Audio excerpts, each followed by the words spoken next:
Assalamualaikum warahmatullahi wabarakatuh. Kami dari kelompok 8 akan mempresentasikan materi terkait teori Howard Gardner. Anggota dari kelompok kami yaitu ada Rindi Itan, ada Nur Hakiki, dan saya sendiri Tiara Mala Puspadewi. Tokoh Howard Gardner, di mana beliau adalah pencetus pertama dari kecerdasan majemuk yang lahir pada tanggal 11 Juli 1943 dan dibesarkan di Amerika Serikat. Kegiatan penelitian di proyek inilah karena menemukan teori multiple intelligence, di mana kegiatan ini dapat diberikan sebuah sila, yaitu menunjukkan bahwa pada dasarnya manusia itu memiliki banyak kecerdasan, dan teori ini dikembangkan dan diperkenalkan pada tahun 1803 dalam bukunya berjudul Frames of Mind yang telah diterjemahkan ke dalam 12 bahasa, dan The Theory in Practice sebagai penyempurna atas buku yang telah terbit sebelumnya. Sebagai banyak melakukan penelitian tentang implikasi sekaligus teori kecerdasan majemuk di dunia pendidikan di Amerika Serikat. Multiple intelligence melibatkan anak sebagai individu yang unik. Pendidik akan melihat bahwa ada berbagai variasi dalam belajar, yang dimana setiap variasi menimbulkan konsekuensi dalam cara pandang dan evaluasinya nanti. Untuk latar belakang teori ini yaitu didasarkan pada pengamatan terhadap berbagai individu yang memiliki keahlian atau bakat yang berbeda-beda. Gardner sendiri menolak pandangan tradisional tentang kecerdasan yang hanya diukir melalui tes IQ atau tes standar lainnya. Dan ia mengusulkan bahwa ada berbagai cara untuk mengekspresikan dan mengukur kecerdasan manusia. Dan kecerdasan menurut Gardner sendiri diartikan sebagai suatu kemampuan dengan proses kelengkapannya yang sanggup menangani kandungan masalah yang spesifik di dunia. Gardner juga menegaskan bahwa setiap individu itu memiliki kombinasi yang unik dari kecerdasan ini, dan pengembangan potensi seorang seharusnya tidak hanya difokuskan pada kecenderungan kecerdasan verbal logis, tetapi juga dapat memperhatikan kecerdasan lain yang dimiliki individu. Teori Gardner telah memberikan pandangannya telah holistik terhadap kecerdasan manusia dan dapat mempengaruhi pendekatan pendidikan di banyak tempat, yang dapat mendorong pendidikan yang lebih inklusif dan beragam. Untuk pengertian dari kecerdasan intelektual sendiri, menurut Biskov, integrasi sebagai kemampuan untuk memecahkan segala jenis masalah, dan menurut Kaplan, integrasi tersebut sebagai kemampuan menghadapi dan menyesuaikan diri terhadap situasi baru secara cepat dan efektif. Untuk Gardner mendefinisikan inteligens sebagai kemampuan untuk memecahkan persoalan dan menghasilkan produk dalam suatu setting yang bermacam-macam dan dalam suatu set yang nyata. Inteligens bukanlah kemampuan seseorang untuk menjawab soal-soal tes IQ dalam ruang tertutup yang terlepas dari lingkungannya. Akan tapi, inteligens sendiri mempunyai kemampuan seseorang untuk memecahkan persoalan yang nyata dan dalam situasi yang bermacam-macam. Terdapat ciri-ciri dalam teori Gardner, di mana teori fungsi kognitif. Teori ini menandakan bahwa setiap orang memiliki semua kapasitas kecerdasan, hanya saja semua kecerdasan tersebut bekerja dengan cara yang berbeda-beda, tetapi fungsi bersama-sama secara khas dalam diri seseorang tersebut. Teori ini menekankan keberagaman cara orang menunjukkan bakat baik dalam satu kecerdasan tertentu maupun antar kecerdasan. Selanjutnya ada langkah-langkah, di mana langkah tersebut untuk menerapkan pendekatan kecerdasan majemuk dalam pembelajaran harus memperhatikan beberapa langkah-langkah yang meliputi: 1. Mengidentifikasi elemen-elemen kecerdasan majemuk dalam program kurikuler dan ekstrakurikuler. 2. Meninjau kembali sistem teknologi dan program piranti lunak untuk melihat kecerdasan apa yang nanti terabaikan. Yang ketiga, para guru merenung kemampuan peserta didik, kemudian memutuskan untuk secara sukarela bekerja sama dengan rekan-rekan yang lain.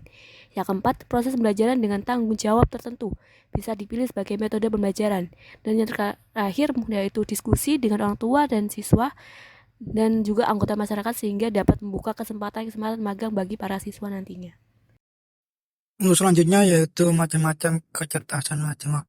Nah, bagaimana dijelaskan sebelumnya, teori kecerdasan majemuk memandang bahwa manusia itu pada dasarnya memiliki banyak kecerdasan dan memiliki kemampuan untuk mengembangkan kecerdasan tersebut sampai batas maksimal bila berada pada lingkungan yang mendukung. Nah, ataupun kecerdasan yang dimiliki oleh manusia itu menurut teori kecerdasan majemuk ada 9 macam dan semuanya memenuhi kriteria yang telah ditetapkan. Untuk yang pertama yaitu kecerdasan linguistik atau linguistic intelligence. Nah, kecerdasan linguistik atau word smart adalah suatu kemampuan menggunakan kata-kata secara efektif. Dalam kegiatan pembelajaran di sekolah, menurut Thomas Armstrong memperlihatkan bahwa kecerdasan linguistik ini mencakup sedikitnya 2/3 bagian dari interaksi belajar mengajar yang mencakup kegiatan membaca dan menulis.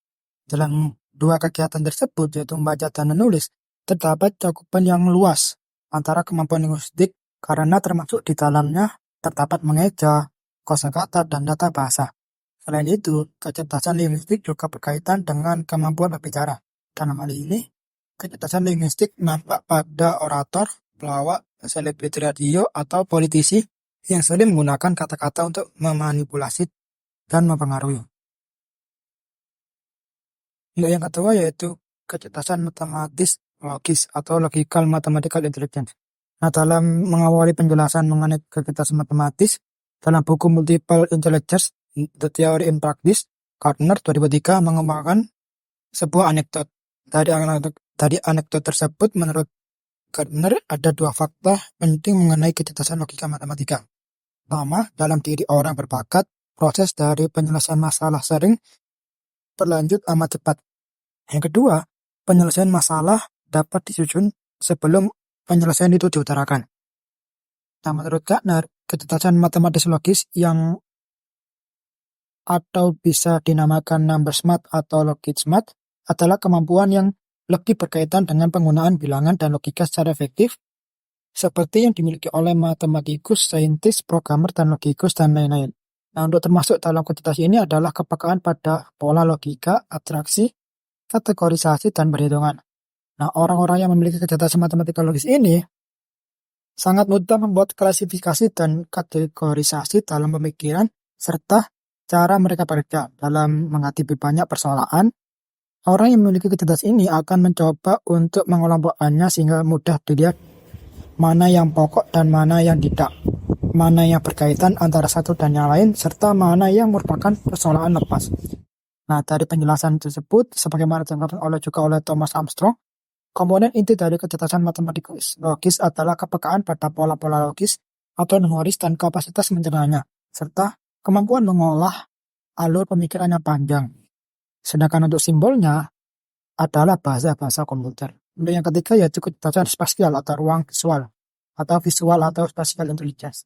Nah, kecerdasan spasial menurut Gardner adalah kemampuan untuk memberikan gambar-gambar dari imagi-imagi serta kemampuan dalam mentransformasikan dunia visual spasial, termasuk di dalam kemampuan menghasilkan imagi mental dan menciptakan representasi grafis berpikir 3 dimensi serta menciptakan ulang dunia visual. Oleh karena itu, menurut Gardner, ini dari kecerdasan ini adalah kepekaan mempersepsi atau merasakan dunia spasial visual secara akurat dan mentransformasikan persepsi awal seseorang. Untuk selanjutnya, menurut Agus Effendi, Gardner menegaskan bahwa kecerdasan spasial mencakup sejumlah kapasitas yang kurang berhubungan, kemampuan mengenali contoh dari unsur yang sama, kemampuan mentransformasikan atau mengenali transformasi dari satu elemen ke elemen yang lain, kemampuan untuk menyulap pencitraan mental, kemudian mentransformasikan pencitraan tersebut, lalu kemampuan memproduksi kesukaan grafis dari informasi spasial, dan seterusnya. Untuk yang keempat yaitu kecerdasan kinestetik badani atau bodily kinesthetic intelligence. Nah, mengenai kecerdasan kinestetik badani ini, dalam buku Multiple Intelligence, Gardner mengembangkan sebuah ilustrasi. Dari ilustrasi tersebut dapat dipahami bahwa orang yang memiliki kecerdasan kinestetik badani mampu memahami sesuatu yang berkaitan dengan gerakan badan sebelum dia memperoleh latihan secara formal, atau bisa memahami dan melakukan gerakan dengan tepat hanya dengan latihan yang relatif singkat.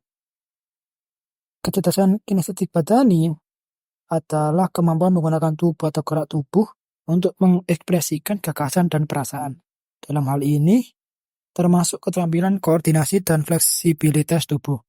Berkenaan dengan hal tersebut, Mailwin menyatakan bahwa kemampuan ini pada umumnya dirujuk sebagai keterampilan psikomotor yang menggabungkan interpretasi mental dengan tanggapan fisik. Kemampuan ini juga merujuk pada kemampuan untuk mengkoordinasikan bagian-bagian tubuh seseorang dengan otak supaya berfungsi secara sinkron untuk mencapai tujuan fisik. Nah, anak-anak dengan kecerdasan ini menurut Thomas Armstrong bisa berkomunikasi dengan sangat efektif melalui gerakan dan bentuk-bentuk bahasa tubuh yang lain. Oleh karena itu, mereka butuh kesempatan untuk belajar dengan bergerak dan memperagakan sesuatu.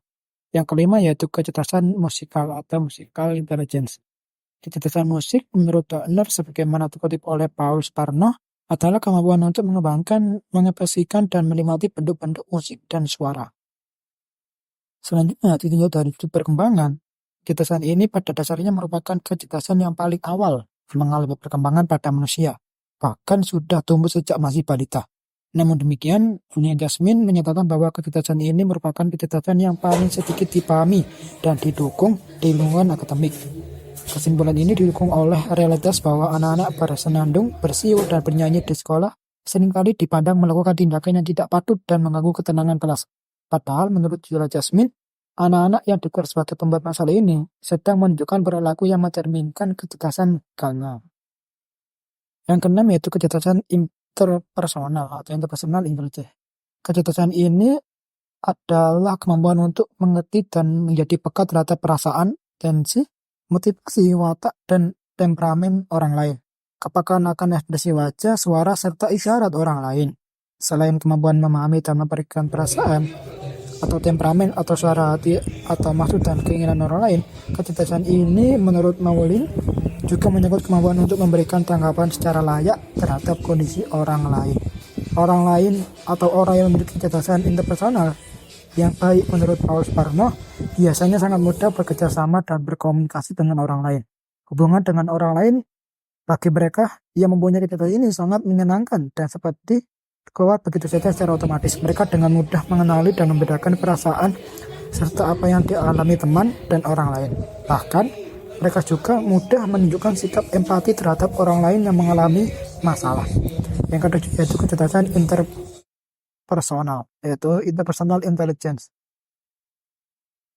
Kecerdasan interpersonal adalah kemampuan yang berkaitan dengan pengetahuan akan diri sendiri dan kemampuan untuk bertindak secara adaptif berdasarkan pengenalan diri itu. Termasuk dalam kecerdasan ini adalah kemampuan refleksi dan kemampuan keseimbangan diri. Atau memiliki kesadaran tinggi akan gagasan-gagasannya, atau mempunyai kemampuan untuk mengambil keputusan pribadi, sadar akan tujuan hidupnya, dan bisa mengatur perasaan serta emosi dirinya sendiri. Orang yang memiliki kecerdasan yang tinggi dalam bidang ini adalah orang yang mampu menjadi dirinya sendiri yang sejati. Ya, dimaksud sejati di sini adalah mempunyai beberapa komponen. Komponen yang pertama itu kemampuan untuk mengalami berbagai perasaan serta pendalam dengan gairah, semangat, dan spontanitas. Yang kedua yaitu kemampuan bersikap tegas, pengakuan terhadap harga diri, kemampuan untuk meredakan perasaan sakit pada diri sendiri, mempunyai segala sesuatu yang diperlukan untuk mempertahankan niat dalam pekerjaan maupun relasi, kemampuan untuk berkreasi dan berhubungan secara dekat, kemampuan untuk menyendiri. Kecerdasan intrapersonal ini menurut Jasmine biasanya dimiliki oleh orang-orang introvert. Nah, kecerdasan interpersonal dan intrapersonal merupakan bagian yang tak terpisahkan dari teori kecerdasan emosional. Yang kedelapan yaitu kecerdasan naturalis atau lingkungan. Kecerdasan naturalis adalah kemampuan seseorang untuk dapat mengerti flora dan fauna dengan baik, dapat membuat distingsi konsekuensial lain dalam alam natural, kemampuan untuk memahami dan menikmati alam serta menggunakan kemampuan tersebut secara produktif dalam bertani, berburu, dan mengembangkan pengetahuan alam lainnya. Menurut Howard Haltner, kecerdasan naturalis ini tidak hanya bisa berkembang pada orang-orang yang dekat pada flora dan fauna saja, namun orang yang jauh pada flora dan fauna, seperti orang-orang yang hidup di kota juga bisa mengembangkan kecerdasan naturalisnya. Karena kecerdasan naturalis itu tidak sekedar kemampuan untuk memahami flora dan fauna, tapi bisa berupa kemampuan untuk membedakan jenis benda-benda yang ada di kota, seperti jenis sumber city, sepatu karet, atau mobil. Orang yang memiliki kecerdasan naturalis yang tinggi menurut Paul mampu hidup di luar rumah, dapat berteman dan berhubungan baik dengan alam, dan mudah membuat identifikasi dan klasifikasi tanaman dan binatang. Yang kesembilan yaitu kecerdasan eksistensial. Kecerdasan eksistensial menurut Gardner adalah pada dasarnya minat pada masalah-masalah pokok kehidupan.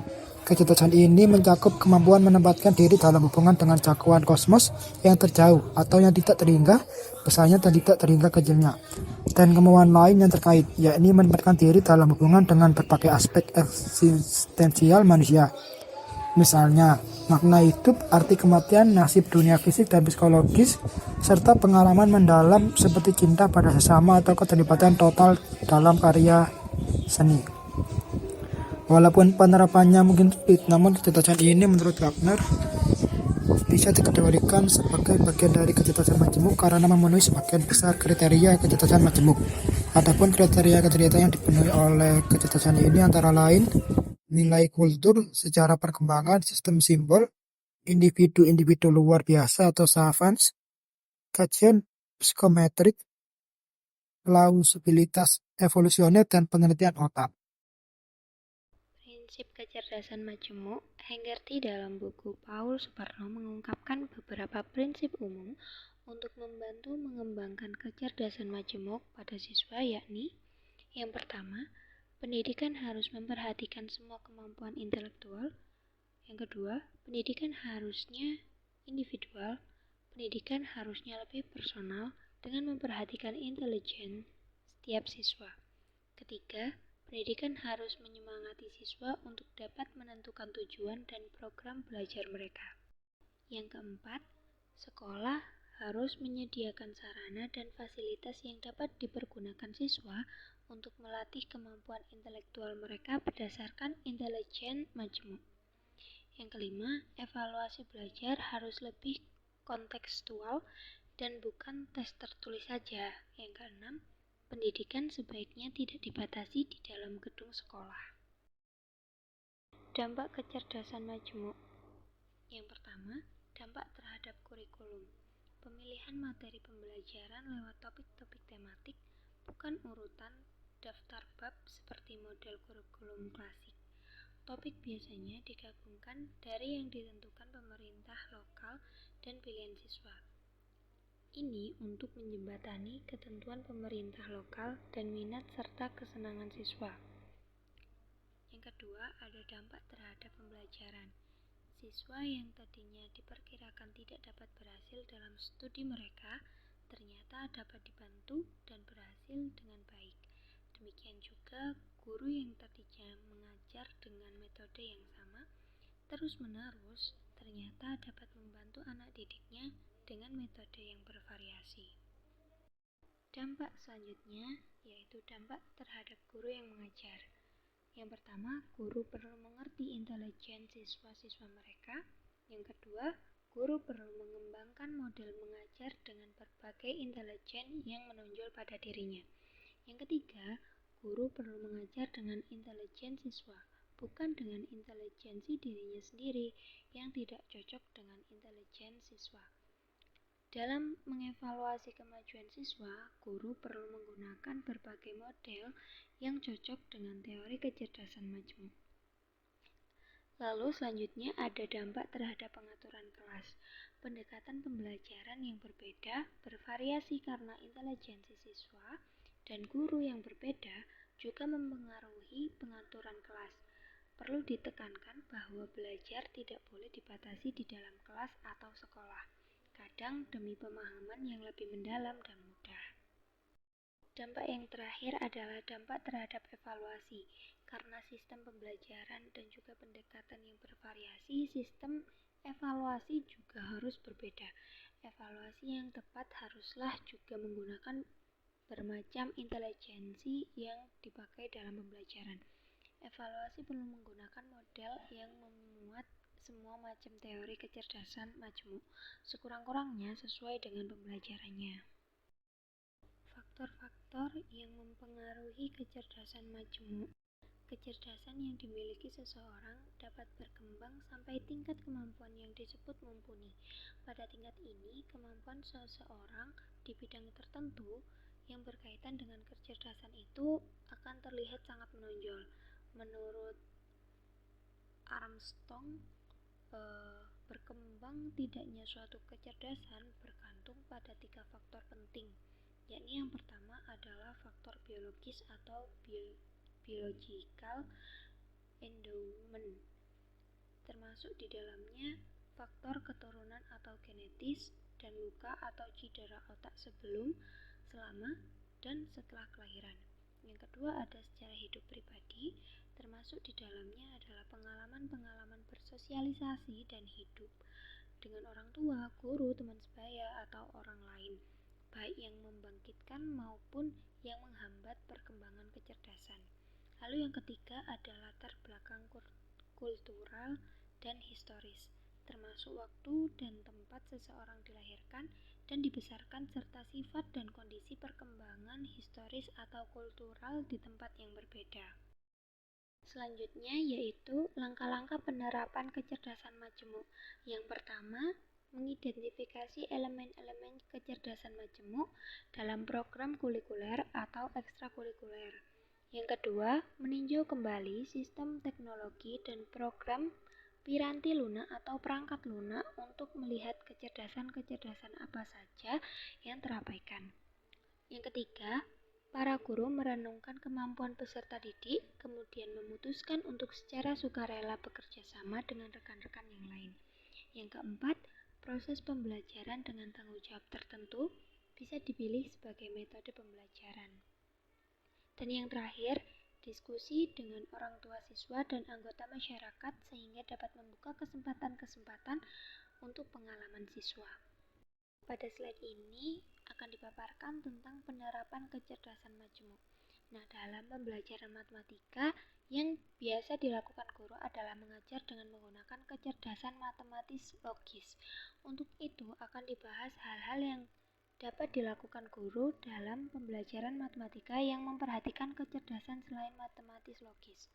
Yang pertama ada kecerdasan musik, di mana guru itu menggunakan musik untuk memulai pembelajaran untuk membangkitkan semangat siswa saat pembelajaran. Lalu yang kedua ada kecerdasan kinestetis, yakni menggunakan permainan-permainan yang melibatkan gerak tubuh dalam mempelajari konsep-konsep matematika. Yang ketiga, kecerdasan visual, di mana guru dan murid menggunakan software pembelajaran, VCD, komputer, dan lain sebagainya. Yang keempat adalah kecerdasan verbal, di mana siswa diminta mengulangi penjelasan guru mengenai konsep matematika pada siswa kepada teman-temannya. Lalu yang kelima, kecerdasan interpersonal, yakni menggunakan metode belajar kelompok. Yang keenam, kecerdasan intrapersonal, di mana siswa diminta mengungkapkan perasaannya misalnya saat berhasil memperoleh ide penyelesaian suatu soal yang rumit. Dan yang terakhir adalah kecerdasan naturalis, di mana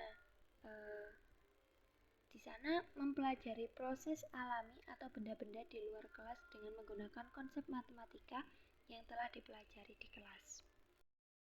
Sekian dari kelompok kami, kurang lebihnya mohon maaf. Wassalamualaikum warahmatullahi wabarakatuh.